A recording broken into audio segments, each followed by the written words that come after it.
In a world that's constantly on fire and ripping itself apart at the seams, it's important now more than ever to have hope and strive for progress. And that's why America has such a long history of coming together in times of need and fighting for civil rights.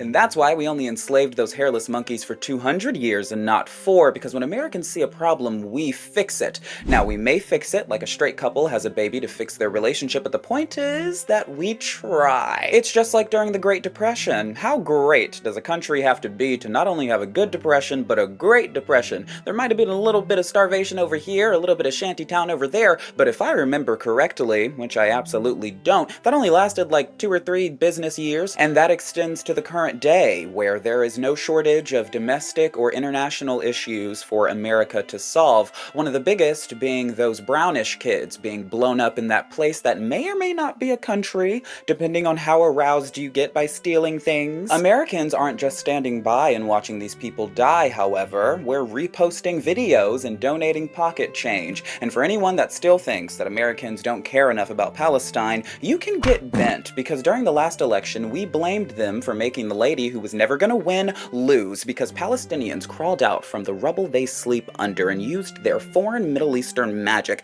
to infiltrate our election and stopped us from electing the first black woman president. If those slightly brown people didn't ruin everything, then America would have developed interstellar travel. And despite all of that, we Americans still take the time to mostly ignore them when we get tired of ignoring Africa. Anyway, Americans are helpers that like to help, and so occasionally we'll take time out of our busy schedules to make a half-hearted attempt at a protest, or get real fired up to make a TikTok saying how sad the situation is, and sometimes someone running for office will say free Palestine. So literally, what else are we supposed to do? It's not our fault those savage sun-kissed aliens can't stop eating samosas or whatever to get it together. We've done all we can. My point is that Americans always get it together for the common man at the end of the day. And what's that? Women? That's a feminine question. Hello, my name's your mother, this is my YouTube channel, and today I want to have an honest discussion about the reality of online activism. Now, I understand what the title of this video is, so I just want to say up front that if you're a conservative watching this hoping to see me tear apart some liberal snowflakes, I absolutely will be doing that, but probably not for the reasons you would. In this video, I want to attempt to explain why online activism mostly doesn't work, and I know that sentence is loaded like a baked potato, and I'm about to bust it, because I also want to make the connection between online activism being mostly useless to lazy liberalism. In order to do this, I'll first have to lay a foundation, like a really hot construction worker with big tits. Now, they don't have to be hot, and they don't have to have big tits, but we're already thinking about it, so let's keep it that way. Anyway, I need to define what I think online activism and lazy liberalism is, because terms without definitions are useless, like my face without someone's butt.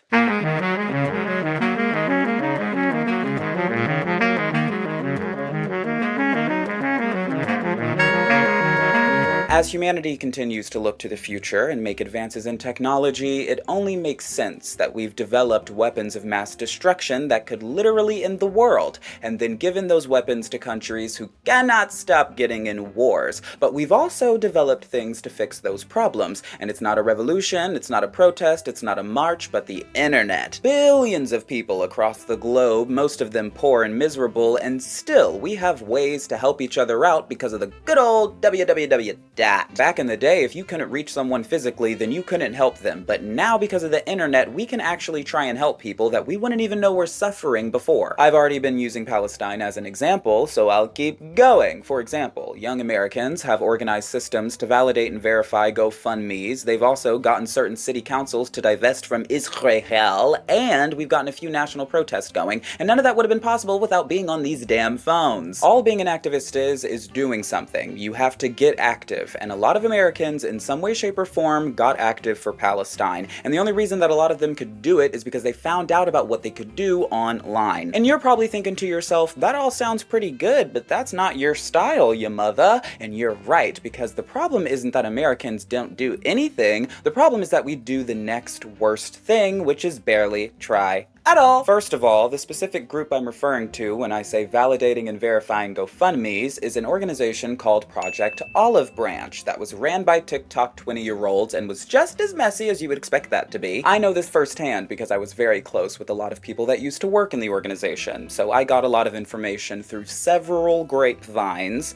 That and the fact that they were allegedly stealing money from the Palestinians that they were supposed to be helping, and had several members leave and drop exposés, so I got the information a lot earlier, but you could also just look it up. And even when other organizations or people try to help without skimming off the top, there's still a bunch of trust issues, because another aspect of this online activism thing is it requires the people engaging in it to plainly lie, and this is objectively complicated. I know about the things I'm about to tell you because I used to be a pro-Palestine TikToker in that space, raising money for people, making videos for people, the whole 9 yards, or pixels, because the internet. Anyway, because of that, I'm about to tell you something that I was explicitly told not to tell the public, and after I tell you, you'll understand why. First of all, GoFundMe doesn't really recognize Palestine as a country, so if that's where you are, then you cannot use it to set it up. So to get around this, Palestinians have to trust people in other countries to run their campaigns for them, and you can already see where the problems start, because what if they don't have friends or family outside of the country to run their campaigns?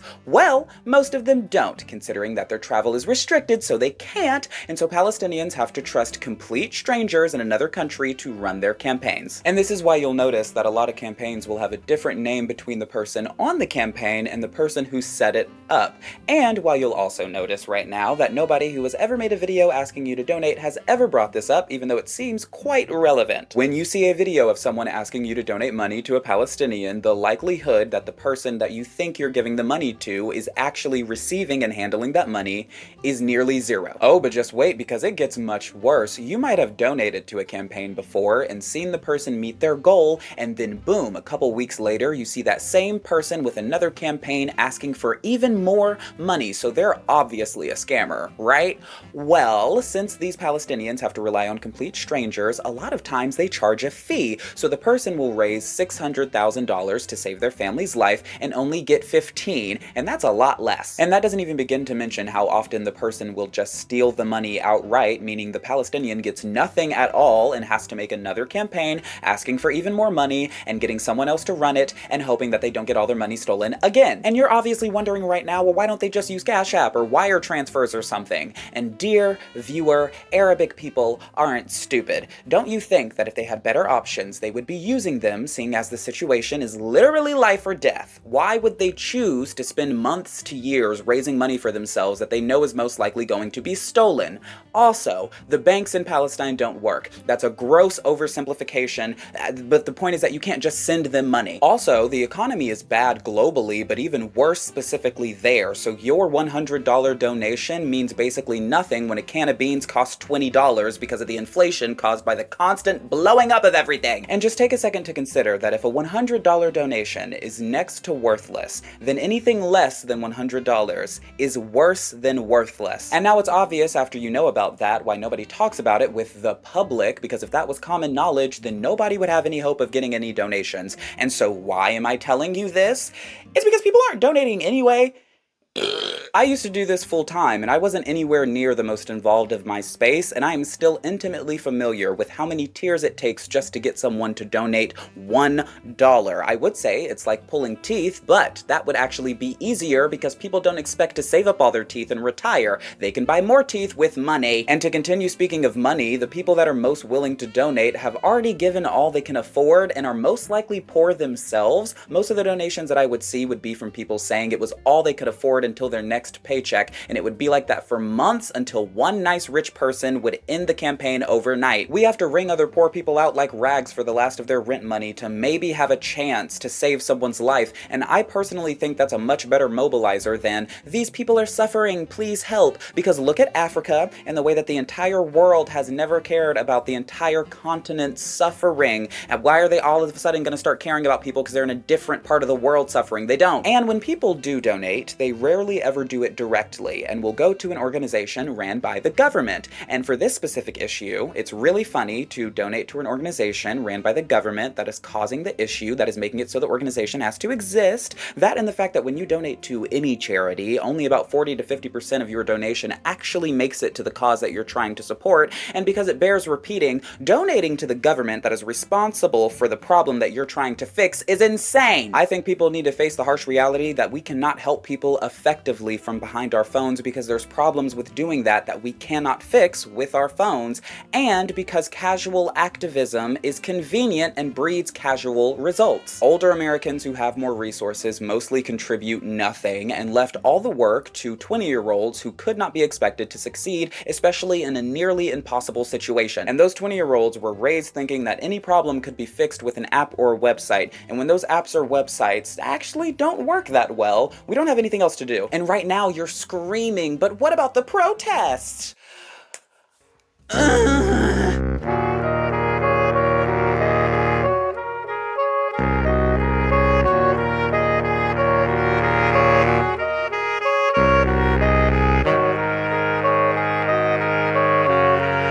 My favorite thing about Gen Z is that we do everything different. We really value identity and uniqueness, and we bring that to every aspect of life. So when we go out to protest, we're not going to do it like Martin Luther whatever or Malcolm who now. We're going to do it how we want to do it. And so when we're marching against police brutality, you better know that there's going to be police officers there protecting us against the police that we're marching against. And when we organize that march or protest, we will absolutely not be doing it on encrypted channels. We will make a public post for anyone to see, telling everybody the location and what time we will all be gathering in so any bad actors can get us all at once without having to work too hard. And sometimes we'll do a protest that's not even a protest and we'll just dance. And now to be fair, I do think that was mostly millennials, but that's no better. They're far too old to have an excuse. My point is that my generation has the right spirit and none of the tools to do anything with it. The marching hasn't done anything, the protesting hasn't done anything, and you might not believe this, but liking an infographic telling you how many more thousands died today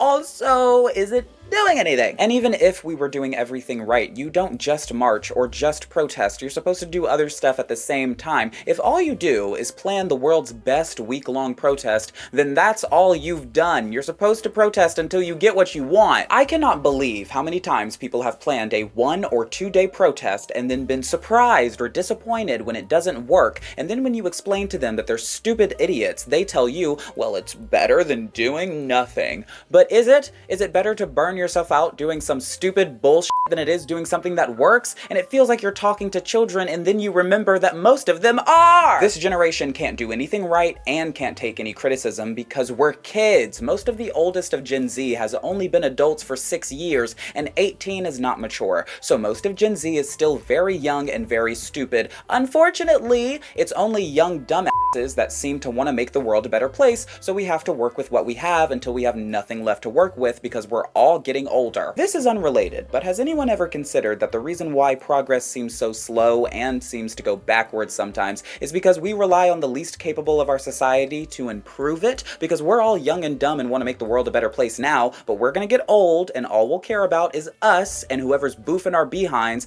and then it'll be the next generation's responsibility to fix all the world's problems that they did not create at the most vulnerable time of their lives. That actually wasn't unrelated, and it's because of that reason that I think online activism mostly doesn't work, because it's mostly children or adult children trying desperately to do a real adult's job at fixing the entire world's problems. That's obviously gonna have mixed results.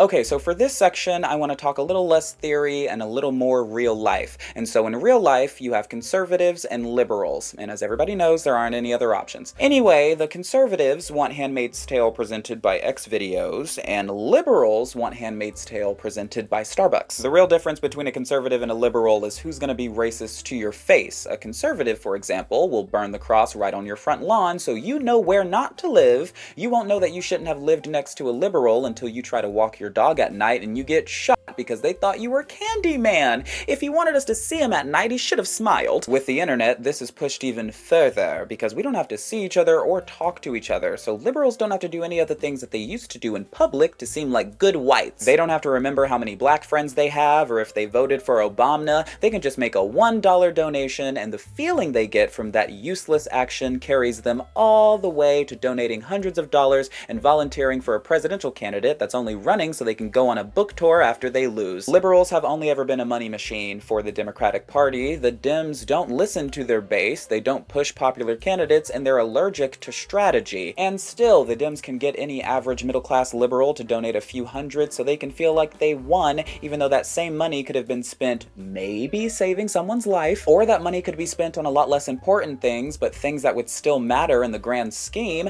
Imagine what the Democratic Party could do if they used Palestine to start a national movement and drum up support for the Dems. Instead, they used Palestine as an excuse for why they lost, instead of trying to, you know, not lose. And so liberals are lazier than ever and feel like heroes for donating next to nothing and reposting videos, but also feel like victims because the people that they saved are the reason that their candidate didn't win. And because life to liberals is just a game, they don't care about logic or statistics unless they can use it to dunk on a conservative in an argument. They don't care about any of that, they just care that they lost and who they can blame. Earlier when I said that a lot of donations come from people who are also struggling financially, that's true, but most of the donations come from liberals who only watched 5 seconds of the video, don't know the name of the person they're donating to, and don't care because they're only doing it to make themselves feel better, and they're only going to donate $1, and they're only going to do it once. And I really want to drive this point home by telling you this. I would see people who were raising money for themselves because they were homeless or unemployed,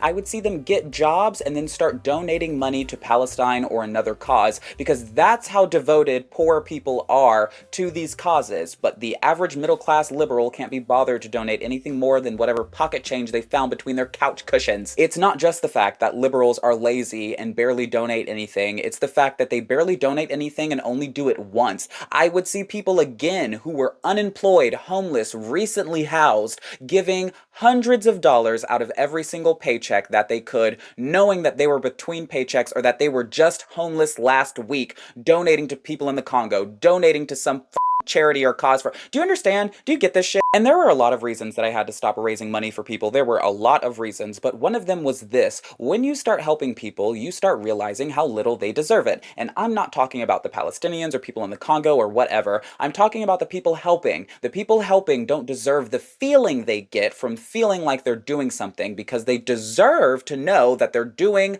nothing. Because I feel like people think that the world is falling apart while we're all doing everything that we can, when people need to realize that the world is falling apart because nobody's really doing anything. Poor people are the people that are actually trying to deal with other poor people's problems, even in impossible situations where we have basically zero resources to do it. It's not just poor people, but like I said earlier, poor children. So the worst, least prepared of our society are the ones tasked with solving all of our problems.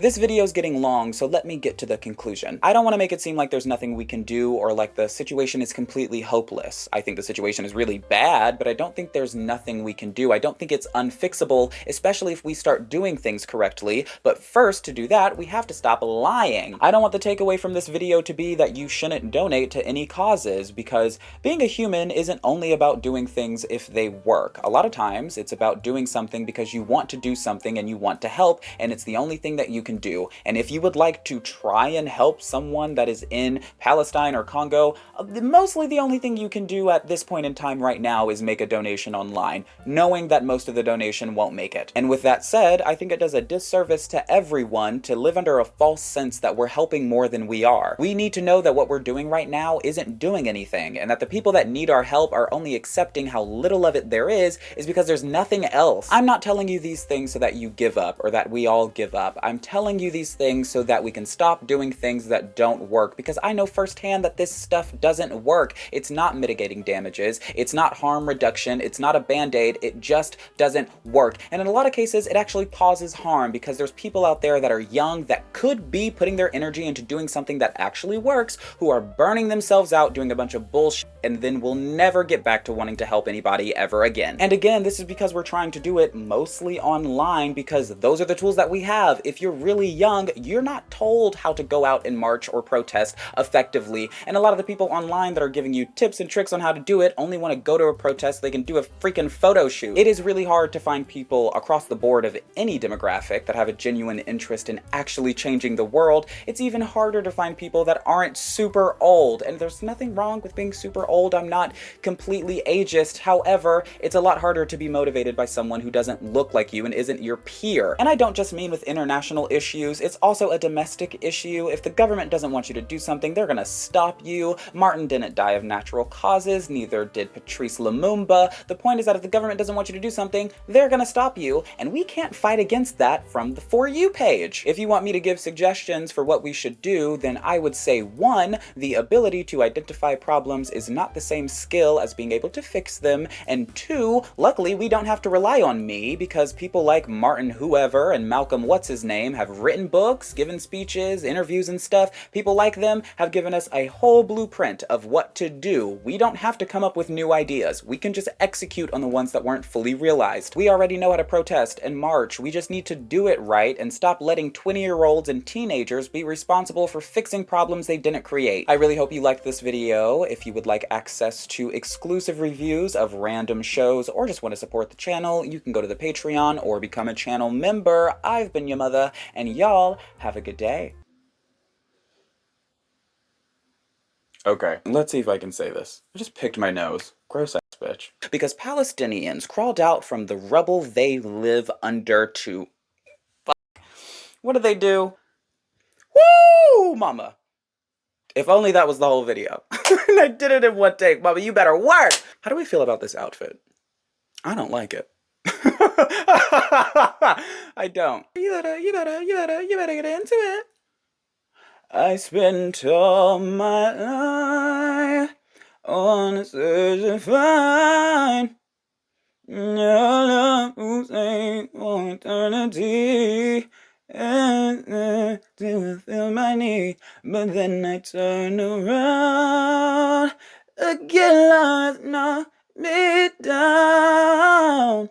My heart is moving on, I go back.